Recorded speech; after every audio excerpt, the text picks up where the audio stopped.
What's up, everyone? Joey Blush Response here with a new video for you guys. I want to talk about what's in my dream studio. Someone asked me this in a comment recently, and I thought it would be an interesting video. So, first off, when choosing these synths, I want to mention that I choose them for their uniqueness, their possibilities. Also, if I feel that there are not enough records exploring them, as well as their rarity, it's just stuff that interests me for various reasons. There's almost 20 synths on this list. I think it's actually 20. And some of them I've even owned before and would love to get back, but now other reasons have led to me not getting them back. So with that in mind, first one on the list is the Kawai K5000S. I had this for quite some time here in Berlin.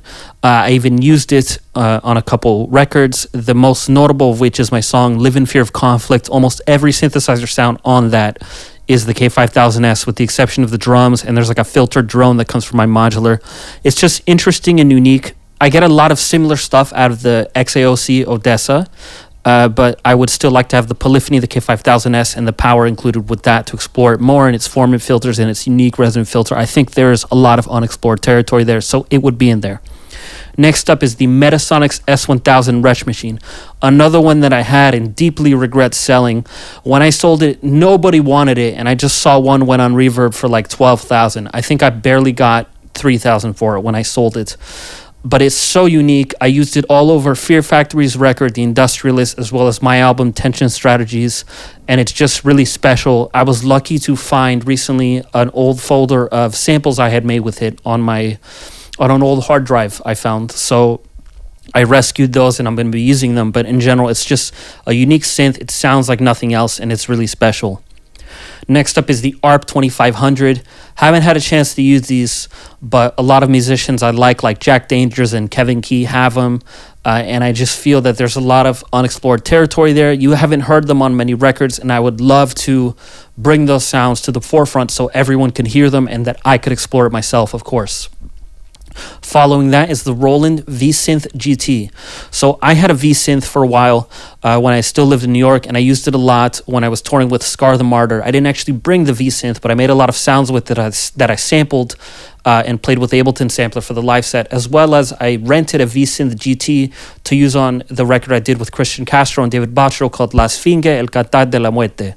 I rented that for Christian, and we used it all over the record. Pretty much every sound I made on that record is with it, and I thought that there is, again, it's not a super popular synth. It has a very powerful engine, and I'm very interested in the AP synthesis physical modeling component that I'm sure there's new stuff to be found in there, and I don't see anyone talking about it. Next up on the list is the Jomox Sun synth. I've used Reese Fulber's many times, and I even did a video with it here in the studio, and it's just cool, it's rare, it sounds amazing, would be awesome to add to my collection. Again, this list is money, no object, so if I had $1 billion, what would I be there? Unlimited space, unlimited cash. Moving on from that is the Oberheim OB12. This one is maybe a bit questionable on the list, but it's one I've wanted to buy to get on the channel for quite some time because, again, underrepresented. No one knows what it's really about. I would like to explore it. There's an excitement for me in exploring the unknown, in hearing stuff that no one else has heard and bringing those sounds to the forefront. And any synth that seems interesting enough feature-wise that also is unpopular goes right in that list for me. So the OB12 is in there. Next up is a double entry. Had them both before, Machine Drum and Mono Machine. Everyone knows why I want these. You've seen my Machine Drum video. I've used Mono Machine in a couple videos too. I love them. I regret selling them. I played Electron's Night of the Machine events a long time ago, and they offered me a Mono Machine, and I was like, no, I'll take the cash instead because I needed money at the time. And oh boy, I wish I took the Mono Machine. Next up, another I've had, Waldorf XTK. I miss the XT. It's just amazing. I borrowed Face Fatalis for a video here, and it's such a beautiful synth. Would just love to have it back. Next up, the Moog Memory Moog. I'm usually not into classic analog synths, but this is one of the ones that I really am about. Every time I've used it, it just sounds like perfection to my ears, and I'd love to have one and give it a go and take it places it hasn't been taken before. Following that is the Moog 1. I used a friend here in Berlin's for a while, and I came in very skeptical, especially because of the price tag, but I have to say I left blown away. I recorded a lot of samples of it that I'm going to be using on new stuff and have used on some new unreleased stuff, and I was really impressed with the filters and also the wave angle bending stuff it has. I think the Muse might have that, so I'm curious about the Muse to check it out. But the Moog 1 was my first experience with that, and I really, really enjoyed it. And we're talking money, no object. Next up, an interesting one, the Yamaha CS70M. So the CS70M to me just seems a little more obscure, a little more rare, and like maybe it's perhaps a bit more interesting than the CS80, which I have played, and I did think was beautiful sounding, but I feel like the CS70M is the underrated brother of it, and therefore I'm more interested, and I would like to give it a go. A good friend of mine, Nina Belief, has a CS40M, but every time I've gone to her studio, it's not working. So I haven't had a chance to even try that one, but the 70M looks cool, and I'd like to give it a go. Next up is the Hartman Neuron. I've talked about this one before, but it's something totally unique. I'd love to have that in the studio and be able to make records with it. Following that is the Waldorf Q+. I have Phase Fatale's Q right here, but it's actually not working very well. The knobs are all fucked. And I've used Reese Fulber's Q+, and I just love Waldorf. I love the Q, and the Q+ with the analog filters adds that extra bit of majesty, the analog drive. I really like the sound of it, and I love the red color.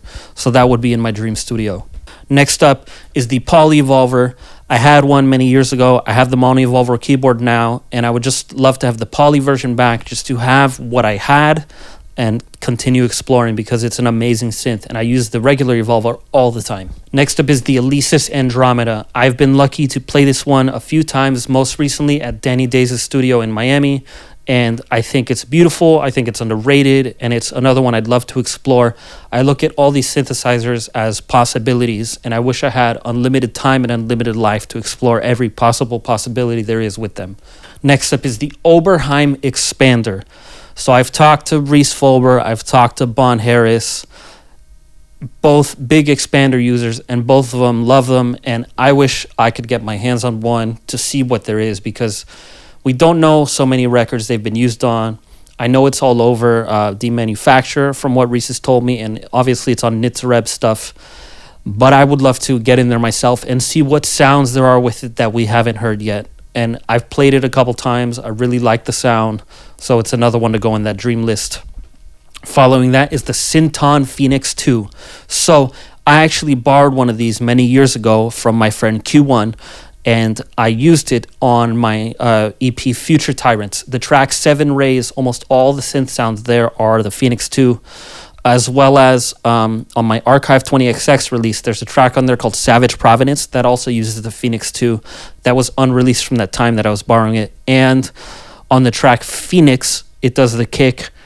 I think that's all I can remember right now. But anyway, I was blown away by the sound of it. It's really special, really cool. Love the interface, the look, everything about it. I know Coil and Thipol Sandra are big Phoenix fans, and I've talked to Thipol Sandra about it, and it's just one I would love to have. Again, beautiful. For a while, I thought it was the best sounding synth I had ever used, but that was eclipsed by a Surge system, which is something I used to have. I had an animal and creature panel with one half of that creature panel missing, and I used it all over Fear Factories, The Industrialist. I used it all over my music at the time. I got rid of it around when I moved to Berlin because I needed to slim down to do the move, along with the Wretch Machine and some other stuff. But I would always love one back, even though I have random source stuff now, which sounds the same to my memory. I think it would be cool to have my exact system back. I always regretted getting rid of that one, but I needed to come here. Next up on the list is a Buchla 200E system. So why not the 200? Well, we have the 200 replicated. We have lots of analog complex oscillators, but I think there's a lot of interesting features in the 200E system that demonstrate Don Buchla's prowess and his forward-thinking ideas, like the 250E sequencer, the 259E twisted waveform generator, the 291, the 2960. There's just a lot in there that takes his ideas from the 200 series and pushes them even further. And every time I've used the 200E, I've had great success in finding cool, interesting sounds, and I would also love to mess with the preset morphing CV feature. I think that is next level. Only Industrial Music Electronics has done something like that in your rack so far that I'm aware of. Correct me if I'm wrong, but I'd love to have a 200E. And next up, final one on the list, is the Buchla 700. This is an extremely rare synth. Almost nobody has used it. I know Aphex Twin has or had one. I know Alessandro Cortini has or had one. And I know that Rick Smith has one and releases music with it under the name Shostakolz. But again, it's something that is largely publicly unexplored. I would love to get my hands on it, dig it up, and make records with it for you guys. So that's my money no object list. If I could afford everything, I'd have it all in a giant studio, and I would have immortality and use it for the rest of my life, and it would be so exciting. Unfortunately, that's not reality. The list might change in the future. Maybe I'll update it in a few years because I'll learn about new stuff or new stuff will come out. But that's where it is now. Thanks for watching. If you want to support me, check out the affiliate links. Check out Patreon, like and subscribe. Check out my Bandcamp, check out my music, and I'll catch you next time. Peace out.